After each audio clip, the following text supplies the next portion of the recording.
আসসালামু আলাইকুম। প্রাথমিক বৃত্তি পরীক্ষা ২০২৫-এর জন্য বাংলাদেশ ও বিশ্ব পরিচয়ের সংক্ষিপ্ত প্রশ্নের সাজেশন মাত্র ৫০টি সংক্ষিপ্ত প্রশ্ন আমরা তোমাদের জন্য রেডি করেছি। ইনশাল্লাহ এগুলো যদি ভালোভাবে তোমরা প্র্যাকটিস করো এগুলো থেকেই কমন আসবে। ১ নম্বর মহাস্থানগড় কোথায় অবস্থিত? ২ নম্বর ময়নামতি কোন জেলায় অবস্থিত? ৩ নম্বর ৭৬-এর মন্বন্তর কি? ৪ নম্বর বাহাদুর শাহ পার্ক কোথায় অবস্থিত? ৫ নম্বর বাংলার শেষ স্বাধীন নবাব কে ছিলেন? ৬ নম্বর মুক্তিযুদ্ধের সময় বাংলাদেশকে কতটি সেক্টরে ভাগ করা হয়েছিল? দেশকে কতটি সেক্টরে ভাগ করা হয়েছিল? ৭ নম্বর মুক্তিবাহিনীর প্রধান সেনাপতি কে ছিলেন? ৮ নম্বর বাংলাদেশের শতকরা কত ভাগ মানুষ কৃষিকাজের মাধ্যমে জীবিকা নির্বাহ করে? ৯ নম্বর বাংলাদেশের প্রধান দুটি খাদ্যশস্যের নাম লেখো। ১০ নম্বর কাদের উপার্জিত অর্থ দেশের অর্থনীতিকে সমৃদ্ধ করেছে? ১১ নম্বর অর্থকরী ফসল কাকে বলে? ১২ নম্বর খাবার সুস্বাদু করতে আমরা কি ব্যবহার করি? ১৩ নম্বর বাংলাদেশের মোট জাতীয় অর্থনীতির শতকরা কত ভাগ কৃষি থেকে আসে? ১৪ নম্বর কুটির শিল্প কাকে বলে? ১৫ নম্বর অর্থকরী ফসল কাকে বলে? ১৬ নম্বর চাষাবাদের জন্য আমাদের দেশের মাটি উপযোগী কেন? ১৭ নম্বর খাবার সুস্বাদু করতে আমরা কি ব্যবহার করি? ১৮ নম্বর বাংলাদেশের কোন অঞ্চলে চা বেশি উৎপন্ন হয়? ১৯ নম্বর বাংলাদেশের ৩টি বৃহৎ শিল্পের নাম লেখো। ২০ নম্বর গৃহহীন মানুষ শহরে চলে আসে কেন? ২১ নম্বর ছিন্নমূল শিশুরা মানবেতর জীবনযাপন করে কেন?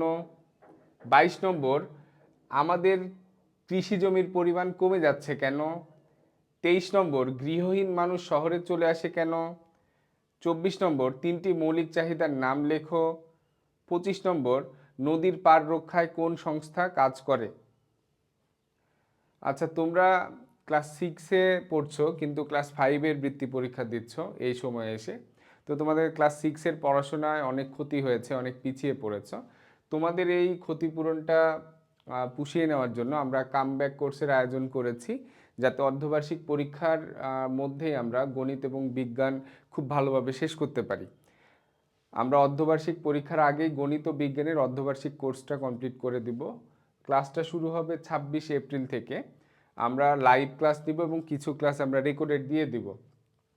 আমাদের কোর্স ফি হইল ৫০০ টাকা। ক্লাসের সময় রাত ৮টা ৩০। যারা ভর্তি হতে চাও নম্বর দেওয়া আছে, ভর্তি হয়ে যাবা।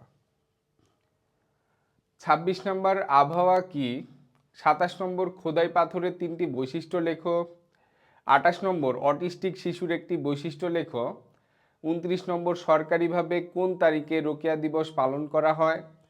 ৩০ নম্বর আন্তর্জাতিক নারী দিবস কত তারিখে পালিত হয়? ৩১ নম্বর রাষ্ট্রের প্রতি আমাদের ৩টি কর্তব্য উল্লেখ করো। ৩২ নম্বর নিরাপদ রাস্তা পারাপারের 3টি নিয়ম লেখো। ৩৩ নম্বর বিদ্যালয়ে গণতান্ত্রিক চর্চার একটি ক্ষেত্র লেখো। ৩৪ নম্বর খাসিদের নিজস্ব ভাষার নাম কি? ৩৫ নম্বর কত বছর পূর্বে গারোরা বাংলাদেশে এসেছিল? কোথায় থেকে তারা এসেছিল? আমাদের বাংলাদেশ ও বিশ্ব পরিচয়ে কিন্তু অনেক সংক্ষিপ্ত প্রশ্ন, সেখান থেকে আমরা তোমাদের জন্য 50টি সিলেক্ট করেছি। ত্রিপুরারা কের পূজা করেন কেন? এছাড়া আর কোন দেবতার পূজা করেন? পৃথিবীতে বাংলাদেশ সহ কতটি দেশ আছে? এর মধ্যে জাতিসংঘের সদস্য দেশ কতটি? ইউনিসেফের পুরো নাম কি? এর কাজ কি? সার্কের পূর্ণরূপ কি? এর দুটি লক্ষ্য ও উদ্দেশ্য লেখো। বাংলাদেশ কত সালে জাতিসংঘের সদস্যপদ লাভ করে? দুটি প্রাচীন নিদর্শনের নাম লেখো। ৪১ নম্বর। ৪২ নম্বর লোকশিল্প জাদুঘর কোথায় অবস্থিত? এটি কে এবং কেন প্রতিষ্ঠা করেন? ৪৩ নম্বর তিতুমির বাঁশের কেল্লা নির্মাণ করেছিলেন কেন? ৪৪ নম্বর নবজাগরণ কি? ৪৫ নম্বর বাংলাদেশের 3টি কুটির শিল্পের নাম লেখো। ৪৬ নম্বর বাংলাদেশের কয়েকটি দুর্যোগের নাম লেখো। ৪৭ নম্বর বাংলাদেশে ভূমিকম্পের ঝুঁকি রয়েছে কেন? ৪৮ নম্বর জাতিসংঘের 3টি উন্নয়নমূলক সংস্থার নাম লেখো। ৪৯ নম্বর প্রাথমিক চিকিৎসার বাক্সের 3টি উপকরণের নাম লেখো।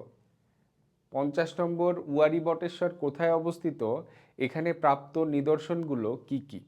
ইনশাল্লাহ এই 50টা তোমরা ভালোভাবে প্র্যাকটিস করবে, বাসায় লেখার চেষ্টা করবে, মুখস্থ করবে, এখান থেকে তোমরা কমন পাবে ইনশাআল্লাহ।